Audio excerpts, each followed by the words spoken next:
যখন ইউনুস আলাইহিস সালাম আল্লাহর আদেশ থেকে মুখ ফিরিয়ে চলে গেলেন তখন কি হয়েছিল জানেন? এই পৃথিবীতে এমন একজন নবী ছিলেন যিনি কষ্ট পেয়ে নিজ দায়িত্ব ত্যাগ করেছিলেন। তিনি ছিলেন ইউনুস আলাইহিস সালাম। আল্লাহ তাকে পাঠিয়েছিলেন এক গুয়ার জাতির কাছে, কিন্তু সেই জাতি আল্লাহর বাণীতে কোনো কান দেয়নি। দিনের পর দিন তিনি তাদের সতর্ক করলেন, তবু তারা ঠাট্টা করিয়ে গেল।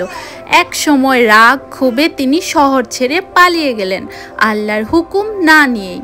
একটি নৌকা, একটি ভয়ঙ্কর ঝড়, একটি মাছ, এক নিঃসঙ্গ অন্ধকার, এভাবেই শুরু হয় আল্লাহ থেকে এক মহাশিক্ষা। মাছের পেটে ৩ রাত ৩ দিন নিঃসঙ্গতায় অন্ধকারে তিনি বুঝলেন নিজের ভুল।